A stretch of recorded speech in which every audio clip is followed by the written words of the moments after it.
15절부터 23절까지 말씀입니다. 신약성경 187페이지에 있습니다. 요한복음 21장 15절부터 23절까지 말씀입니다. 우리 오늘 본문 가운데 19절부터 22절까지만 우리 한 절씩 교독하겠습니다. 오늘 본문 가운데 19절부터 22절까지만 한 절씩 교독하겠습니다. 제가 먼저 읽겠습니다. 이 말씀을 하심은 베드로가 어떠한 죽음으로 하나님께 영광을 돌릴 것을 가리키심이로라. 이 말씀을 하시고 베드로에게 이르시되 나를 따르라 하시니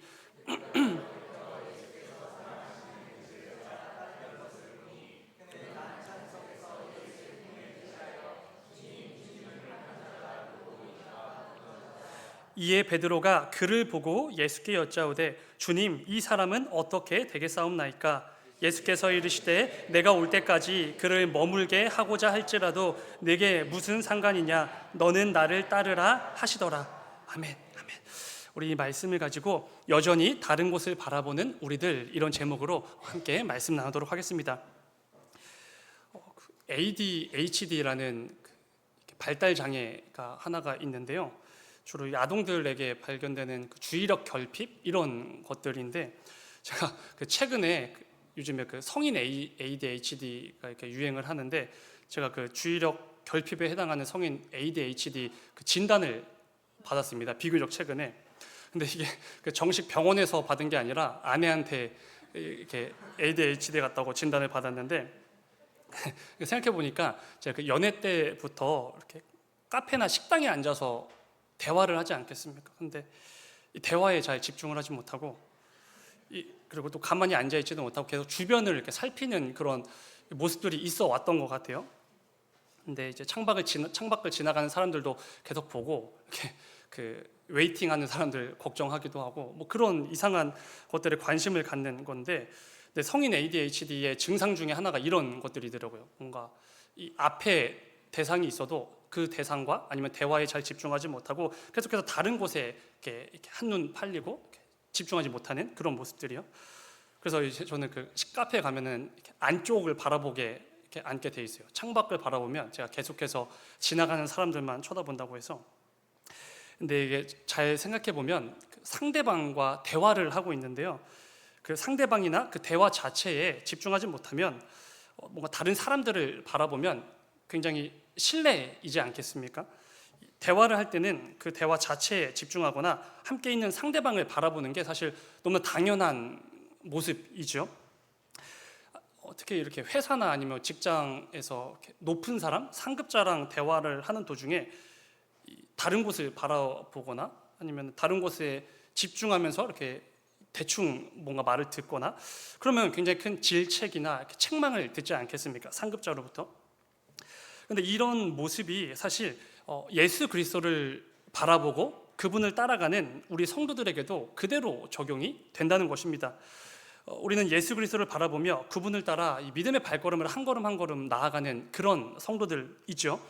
그분의 말씀에 순종하고 그분의 성품을 조금이라도 담기 위해서 부단히 애쓰는 사람들, 무엇보다 예수 그리스도의 사랑과 그 복음을 증거하고 흘려보내는 사람들, 그게 바로 우리들이지 않습니까? 이것은 우리들에게 맡기신 정말 귀한 사명이기도 하지요.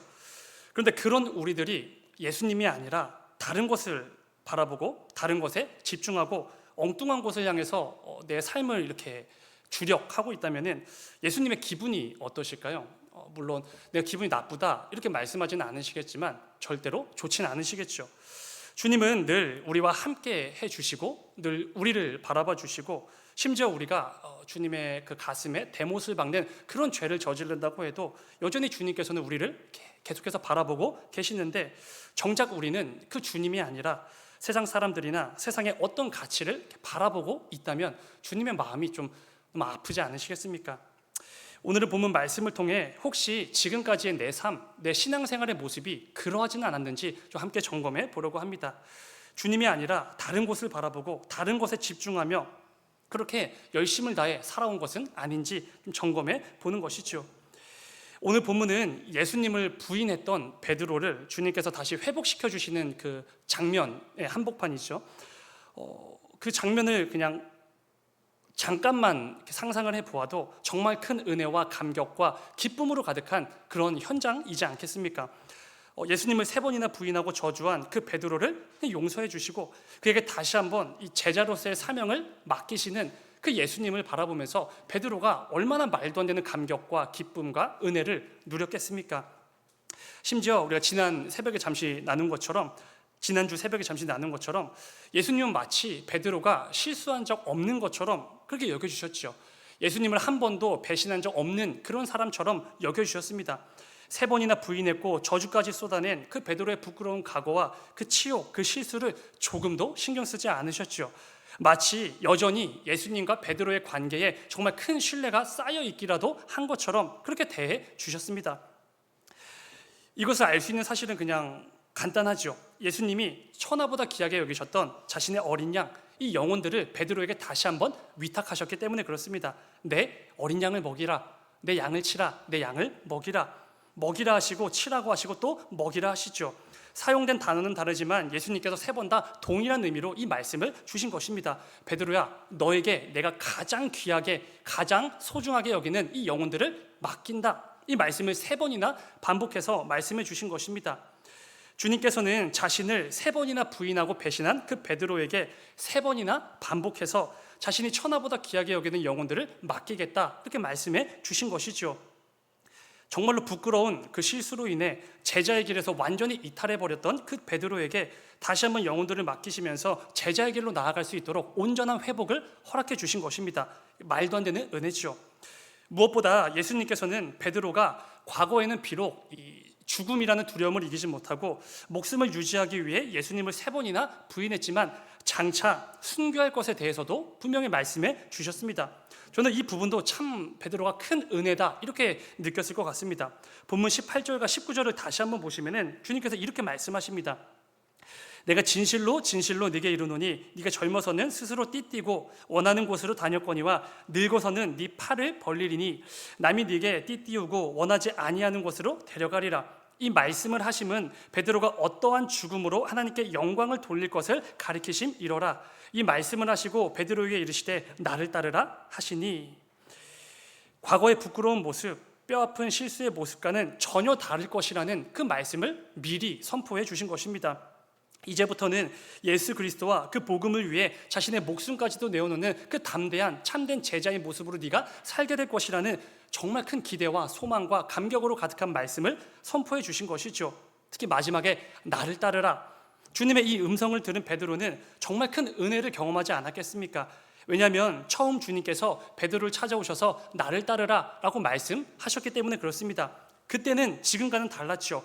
목숨과도 같은 그 그물을 단숨에 내던져 버리고 즉시로 주님을 따랐던 그때의 뜨거움, 그 열심, 주님을 향한 그 너무나 뜨거웠던 첫사랑이 완전히 회복되는 것을 경험했을 것입니다. 이러한 점에서 우리 주님은 사람을 회복시키시는 일에 대가처럼 느껴지기도 하죠. 뼈아픈 실수와 부끄러운 과거, 그런 어떤 흑역사들로 인해서 좌절과 절망과 후회와 낙심, 수치로 가득한 그런 자들에게도 말씀 한마디로 온전히 회복시켜 주시는 회복의 대가, 그게 바로 우리가 믿는 예수님이시죠. 베드로는 주님과의 이 대화를 통해서 정말 큰 은혜와 감격과 기쁨과 놀라운 회복의 역사를 분명히 경험했을 것입니다. 그런데 여러분, 오늘 말씀을 읽다 보면 조금 의아한 부분이 있죠. 굉장히 뜬금없는 내용이 등장하는 것을 볼 수 있는데요. 제가 지금까지 설명을 드린 것처럼 베드로는 예수 그리스도로 인해서 주어지는 그 은혜와 감격과 기쁨이 넘치는 그 뜨거운 현장에 지금 있었습니다. 그 현장에서 벗어난 게 아니죠. 여전히 그 뜨거운 한복판에 있었습니다. 그런데 그 뜨거운 현장에서 베드로는 예수님의 제자로 온전한 회복도 경험을 하지요. 그 가운데 베드로가 그 은혜, 그 감격, 그 뜨거움을 힘입어서 처음으로 내뱉은 말이 뭐였습니까? 본문 21절입니다. 이에 베드로가 그를 보고 예수께 여짜오되 주님, 이 사람은 어떻게 되겠사옵나이까? 예수님과 깊고 진중한 대화를 지금 하고 있지 않았습니까? 근데 베드로가 문득 주님 옆을 보니까 누가 있었던 것이죠? 20절을 보면 예수님이 사랑하셨던 제자, 이 복음서를 기록하고 있는 사도 요한이 지금 예수님 옆에 있었던 것이죠. 그래서 베드로가 곧바로 주님께 이렇게 묻습니다. 주님, 저 사도 요한, 저 사람은 어떻게 되겠사옵니까? 이게 뭘 물어본 것이죠, 여러분? 주님, 조금 전에 말씀하신 것처럼 저는 주님을 위해, 예수 그리스도를 위해, 복음을 위해 순교당할 것을 말씀해 주셨는데 그럼 저 제자, 저 요한은 어떻게 되는 것입니까? 이렇게 지금 묻고 있는 것입니다. 여러분, 이 상황이 이해가 가십니까? 저는 조금 당황스러웠는데요. 베드로는 지금 친한 친구랑 대화 중인 게 아니죠. 무려 하나님이신 예수 그리스도, 그리고 심지어 부활의 그 영광스러운 몸으로 다시 한번 자신 앞에 찾아와 주신 그 예수님과 진중한 대화를 하는 중이었습니다. 그것도 자신이 바로 얼마 전에 저지른 그 뼈아픈 실수와 부끄러운 과거를 용서받고 주님만이 주실 수 있는 그 말도 안 되는 은혜와 감격과 기쁨, 그 뜨거운 현장에 있었죠. 그런데 그렇게 온전한 회복을 경험한 베드로는 그 상황에서도 예수님을 바라본 게 아니었습니다. 옆에 있던 또 다른 제자 사도 요한을 주목하고 있었던 것이죠. 은혜를 누리고도 그 은혜를 주신 주님이 아니라 옆에 있는 다른 사람에게 관심이 있었다는 것입니다. 그가 장차 어떻게 되는지가 궁금해서 지금 고작 그런 질문을 주님께 하고 있는 것이죠. 그때 주님께서 뭐라고 말씀하시죠? 이어지는 22절입니다. 예수께서 이르시되 내가 올 때까지 그를 머물게 하고자 할지라도 내게 무슨 상관이냐? 너는 나를 따르라 하시더라. 예수님께서도 사실 조금 당황하지 않으셨겠습니까? 지금 이렇게 중요한 상황에서 온전한 제자로 회복을 시켜 주었는데 기껏 한다는 질문이 저 옆에 있는 사도 요한, 저 제자는 훗날 어떻게 됩니까? 이걸 묻고 있는 것이죠. 주님께서는 베드로를 책망하시죠. 요한이 장차 어떻게 되든지 내가 이 땅에 다시 올 때까지 그를 죽지 않도록 내버려 두든지 그 도대체 너랑 무슨 상관이냐? 너는 그저 내가 너에게 맡긴 네 사명, 나만 바라보고 나를 따르면 그만이다. 이렇게 말씀해 주시는 것입니다. 베드로의 이 모습은 마치 전혀 다른 상황에서 기록된 두 장면을 이렇게 억지로 이어붙인 것처럼 느껴질 정도로 굉장히 어색합니다. 그 중요한 순간에 그 은혜와 감격으로 가득한 상황에서 주님을 바라본 게 아니죠. 자신이 받은 은혜나 사명을 물어보는 것도 아니었습니다. 정말 엉뚱한 옆에 있는 제자 사도 요한을 바라보고 있었던 것입니다. 자기 눈앞에 가장 중요하신 주님이 계시는데 그 주님이 주신 그 은혜를 지금 넘치도록 받았는데 정작 다른 것에 관심을 두고 있는 것이죠. 종종 그런 사람들이 꼭 있습니다. 진짜 중요한 것이 있는데 다른 것에 집중하는 사람들, 진짜 중요한 사람이 눈앞에 있는데 별로 중요하지 않는 것을 바라보는 사람들. 베드로의 모습이 딱 그렇지 않습니까? 여기에는 여러 가지 해석들이 있기는 합니다. 베드로가 진짜 그냥 단지 정말로 그냥 궁금해서 물어본 것이다, 이런 해석도 있고요. 아니면 그래도 베드로가 이제 수제자로 회복이 되었기 때문에 그러니까 수제자로서 다른 제자도 순교할까봐 이게 좀 걱정이 돼서 염려가 돼서 물어본 것이다, 이런 해석도 있죠. 근데 다 크게 문제는 없는 해석이기는 한데 저는 이렇게 묵상되었습니다. 지금 하나님께서 이 말씀을 통해 특별히 이 베드로의 이 엉터리 같은 모습을 통해서 우리의 삶을 돌아보게 하시는구나. 그를 통해 지금 우리의 신앙생활을 좀 점검해 보기를 원하신다는 것입니다. 여러분, 우리는 신앙생활을 하고 있지 않습니까? 또 직분도 감당하고 있고 여러 가지 사역도 감당하고 있습니다. 그런데 생각해보면 생각보다 자주 주님과 아니면 내게 맡기신 그 사명에 집중하지 못하고 다른 것을 바라볼 때가 정말 많이 있지요. 우리가 진짜 바라봐야 될 분이 예수 그리스도이신데 이분이 내게 진짜 중요한 분이신데 우리는 계속해서 엉뚱한 곳을 바라볼 때가 많다는 것입니다. 우리가 진짜 집중해야 될 것은 내게 맡기신 직분과 사역이죠. 그리고 이 사명을 나에게 맡기신 주님이시지 않습니까? 그런데 옆에 있는 다른 사람들을 신경 쓰고 다른 사람들이 가지고 있는 그 무언가를 신경 쓰고 세상의 가치와 기준들, 사람들이 나를 어떻게 평가하는지 이런 것들만 바라보고 집중할 때가 얼마나 많냐는 것입니다. 우리가 어렸을 때부터 성경 공부 시간에 수없이 배워온 한 가지 사실이 있죠. 이런 것입니다. 신앙생활은 사람을 보고 하는 게 아니다. 예수님 한 분만 바라보고 하는 것이다. 그리고 내가 감당하는 모든 직분과 사역은 사람이나 이 세상의 가치나 어떤 효율성을 따지는 게 아니라 오직 하나님만 바라보고 하나님의 영광만을 위해서 그분께 기쁨이 되기만 한다면 다른 거 아무 상관없이 그 목적을 향해 나아가는 것, 이게 우리가 배워온 신앙생활이지 않습니까? 근데 우리의 실상은 어떻지요? 계속해서 다른 것에 이렇게 마음도 빼앗기고 시선도 빼앗기죠. 대놓고 다른 것을 이렇게 보는 것인데요. 다른 곳에 관심을 가지고 심지어는 세상을 바라보고 사람을 바라보면서 하나님의 일을 감당한다, 이렇게 생각할 때도 있죠.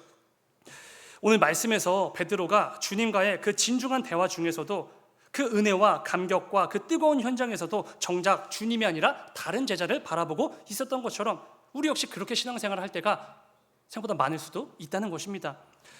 여러분, 중요한 것은 그런 베드로를 주님께서 곧바로 꾸짖으셨다는 것이죠. 사실 이 분위기가 굉장히 좋지 않았겠습니까? 이게 회복의 자리니까. 그래서 얼마든 좋게 말씀하실 수도 있으셨을 것 같은데 지금처럼요. 근데 굉장히 강력하게 말씀하시죠. 요한이 어떻게 되든지 도대체 너랑 무슨 상관이냐? 너는 그냥 나를 따르라. 다른 번역본들을 보면 대부분 문장 끝에 느낌표가 붙어 있습니다. 그만큼 주님께서 지금 베드로를 향해 강력하게 강조해서 즉 이 말씀을 주신다는 것이죠. 이를 통해 알 수 있는 것은 베드로의 모습을 지적하시고 꾸짖으시며 바로 잡아야만 할 정도로 굉장히 중요한 사항이었다는 것입니다. 이 영적인 생활을 하는, 특별히 신앙생활을 하며 이 땅을 살아가는 우리에게 이 부분이 너무나 중요하기 때문에 지금 베드로를 직접 곧바로 즉시로 꾸짖으신 것이죠. 하나님의 사랑과 은혜를 경험하고도 여전히 다른 곳을 바라보는 것, 신앙생활을 계속해서 이어가고 있음에도 여전히 세상을 바라보는 것, 제자임에도 예수 그리스도가 아니라 다른 곳에 내 눈과 마음을 너무나 쉽게 내어주는 그 모습들, 이것이 얼마나 영적으로 위험한 일인지를 주님께서 더 잘 아시기 때문에, 그 부분에 우리가 얼마나 취약한지를 아시기 때문에 지금 강력하게 베드로를 꾸짖으시고 그 말씀을 통해 지금 우리도 꾸짖으시는 것이죠. 여러분, 하나님께서 우리에게 가르쳐 주시는 길과 방향이 애매했던 적이 있으신가요? 주님께서 내게 말씀을 주셨고 어떤 확신을 주셨고 길을 보여주셨는데 그게 헷갈렸던 적이 있으십니까? 분명 있으실 텐데요. 뭔가 애매하다, 이렇게 헷갈리게 주시나 이럴 때가 있으셨을 텐데요. 아마 실제로는 그런 적이 단 한 번도 없었을 것입니다. 왜냐하면 하나님께서 우리에게 가르쳐 주시는 길과 방향은 늘 명확하고 너무나 분명하기 때문이죠. 한 번도 우리를 헷갈리는 길로 인도하셨거나 애매하게 말씀하신 적이 단 한 번도 없으셨을 것입니다. 그런데 우리가 늘 헷갈려하고 우리가 늘 애매하게 여기는 것이죠. 왜 그랬습니까? 하나님 말씀 문제가 아니라 우리 때문이겠죠. 나 때문일 것입니다. 우리가 하나님의 말씀이 아니라 하나님의 뜻이 아니라 하나님의 목적이 아니라 세상의 다른 것 혹은 그 무언가를 바라보기 때문이죠. 하나님의 말씀에서, 이 성경에서 문제를 찾을 필요가 없죠. 나에게 문제가 있다는 것입니다. 내가 늘 하나님의 말씀과 뜻이 아니라 내 판단이나 사람의 뜻을 우선시하고 세상을 바라보기 때문에 늘 애매한 것이고 늘 헷갈리고 늘 불명확하게 느껴진다는 것이죠. 언제나 명확하게 말씀해 주시고 분명한 길을 제시해 주시는 하나님의 말씀과 뜻이 불명확하게 느껴진다면 지금 내 상태가 그런 것이라는 것입니다. 여러분, 우리의 시선이, 우리의 마음과 우리의 중심이 계속해서 다른 곳을 향하고 있다면 우리는 절대로 하나님 앞에서 온전한 신앙생활을 이어갈 수가 없습니다. 히브리서 기자가 말하는 것처럼 우리 성도들의 삶은, 신앙생활은 경주와도 같지 않습니까? 목적지에 가장 먼저 도착하기 위해서 내 모든 것을 쏟아부어야 하는 그 경주죠. 그냥 이렇게 시간이 나서 한강공원 같은 데 가서 옆 사람이랑 얘기도 주고받고 라면도 좀 먹고 지나가는 사람도 구경하고 야경도 구경하면서 쉽게 걸어내는 그런 산책이 절대로 아닙니다. 악한 사단이 우는 사자와 같이 지금도 우리를 노리고 있죠. 그래서 앞만 보고 전력을 다해 질주해도 모자란 그런 경주를 저와 여러분이 하고 있다는 것입니다. 올림픽에 출전하는 육상 선수들이 그 한 번의 달리기, 그 한 번의 경주를 위해서 얼마나 많은 노력과 열심과 자신의 삶을 쏟아붓고 있습니까? 때로는 먹고 싶은 거 안 먹었을 것이고, 가고 싶은 곳이 있어도 안 갔을 것이고, 만나고 싶은 사람, 하고 싶은 일이 있어도 안 만나고 안 갔을 것입니다. 올림픽을 앞둔 선수가 그 모든 것들 다 신경 쓰고 하나하나 바라보고 하나하나 집중한다면 어떻게 되겠습니까? 애초에 올림픽에 출전도 못하겠죠.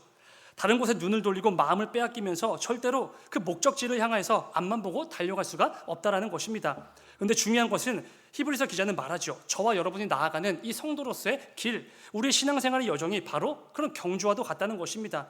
예수 그리스도 한 분만을 바라보고 앞만 보고 열심을 다해 달려야만 하는 그런 경주와도 같다는 것이죠. 그런 경주를 우리가 하고 있는데, 그런 우리가 주님이 아니라 이 세상이나 어떤 사람들이나 어떤 가치나 다른 것을 바라본다면 어떻게 되겠습니까? 어렵게 생각할 필요가 없죠. 정말 끔찍한 일이 일어나겠죠. 우리같이 연약한 죄인들이 만약에 그렇게 하고 있다면 정말로 영적으로 끔찍한 일이지 않겠습니까?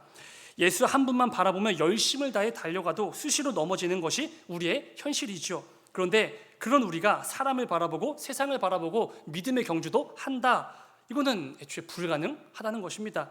그래서 히브리서 기자는 믿음의 경주를 하는 것과 같은 우리 모든 성도들에게 이렇게 권면합니다. 히브리서 12장 2절 앞부분만 보시면요, 믿음의 주요 또 온전하게 하시는 이인 예수를 바라보자, 경주 후에 이 말씀까지 이어지는 것이죠.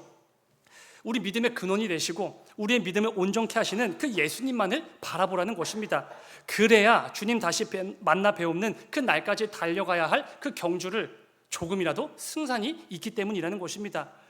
여러분, 지난 한 주간을 한번 돌아보시기 바랍니다. 멀리 갈 필요 없죠. 오늘 아침이나 지난 한 주간을 돌아보시기 바랍니다. 여러분들의 그 한 주간의 믿음의 경주는 어떠셨습니까?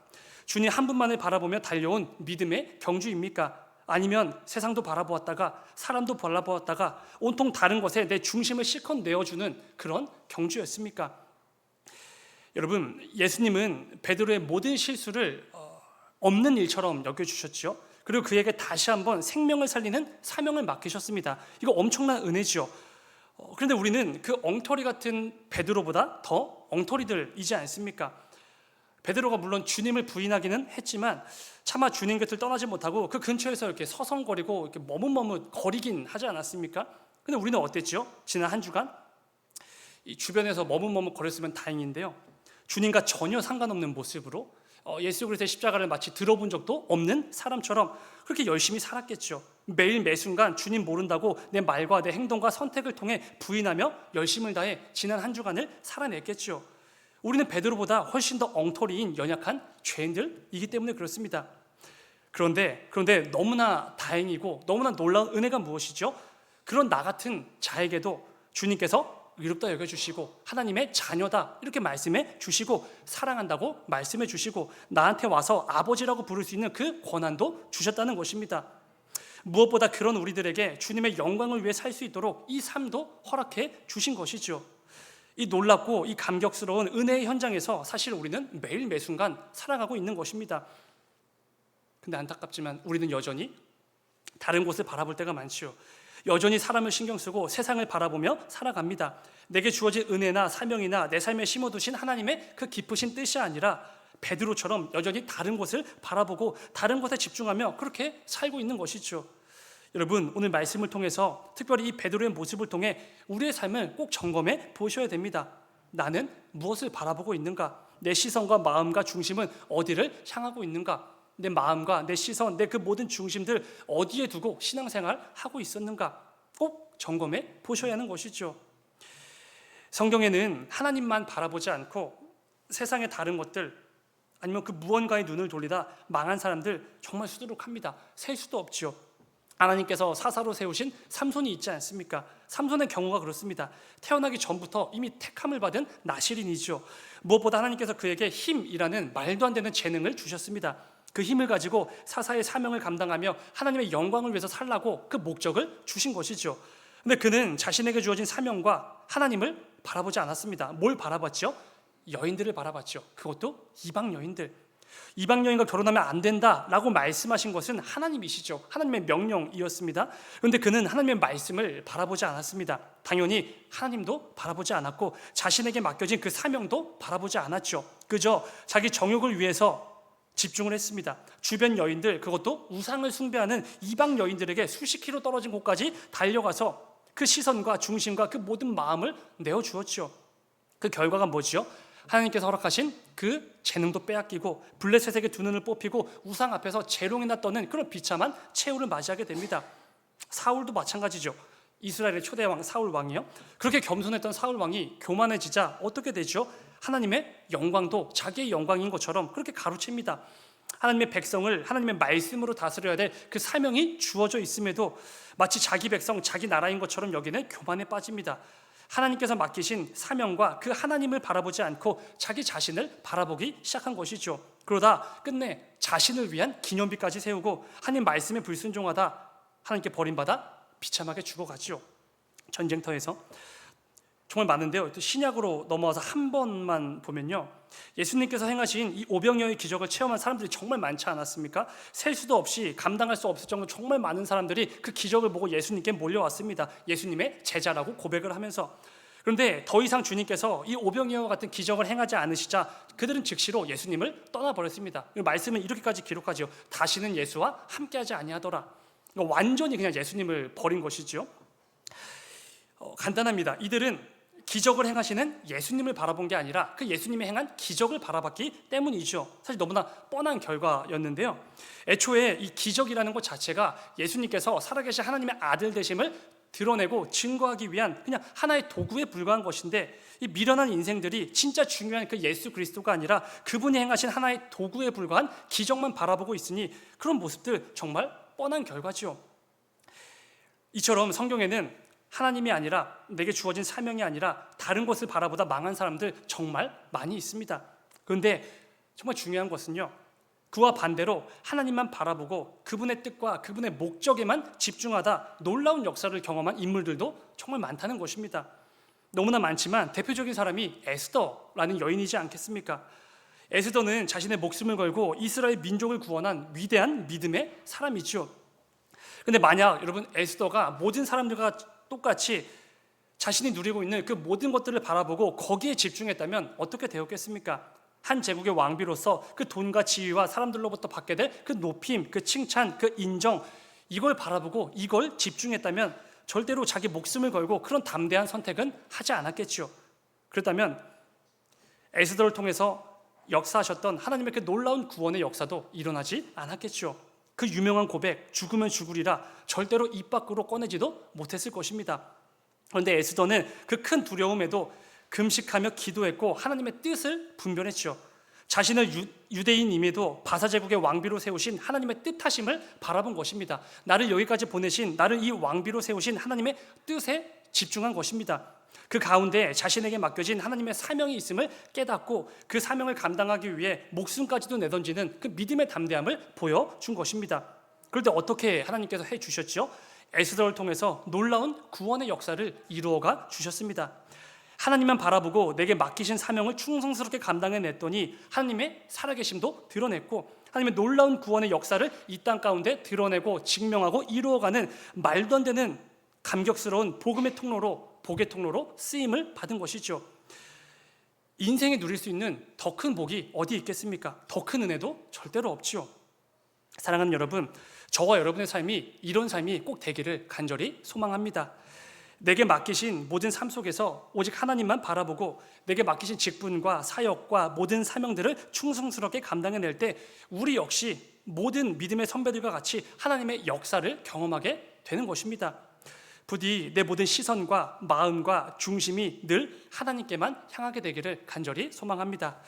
이를 통해 이 땅에 하나님의 살아계심을 드러내고 증명하는 복의 도구이자 복의 통로로 꼭 쓰임받게 되시는 저와 여러분의 삶이 꼭 되시기를 주님의 이름으로 축원을 드립니다. 잠시 기도하겠습니다. 사랑의 주님, 아버지, 오늘 우리에게 주신 말씀이 있습니다. 아버지, 말씀을 통하여서 우리의 삶을 돌아보고 점검하는 은혜가 있게 해주시고 무엇보다 지금까지 하나님 앞에서 정말로 부끄러운 모습으로 신앙생활을 해왔다면 오늘 이 시간, 이 찬양과 기도의 시간을 통하여서 다시 한번 믿음의 결단들을 허락하여 주셔서 이제부터라도 남은 그 모든 신앙의 여정 속에서라도 하나님의 영광을 위하여서 하나님만 바라보고 예수 그리스도 한 분만을 바라보며 나아가는 우리 모두가 될 수 있도록 아버지 인도하여 주시옵소서. 이를 통해 내 삶을 통하여서 하나님께 내게 허락해 주신 그 모든 삶의 순간순간을 통하여서 언제나 하나님의 살아계심을 드러내고 하나님의 그 놀라운 구원의 역사를 이루어가는 복의 통로로 꼭 쓰임받는 우리 모두가 되어질 수 있도록 아버지 인도하여 주시옵소서. 주님 감사합니다. 거룩하신 예수님의 이름으로 기도드렸습니다. 아멘.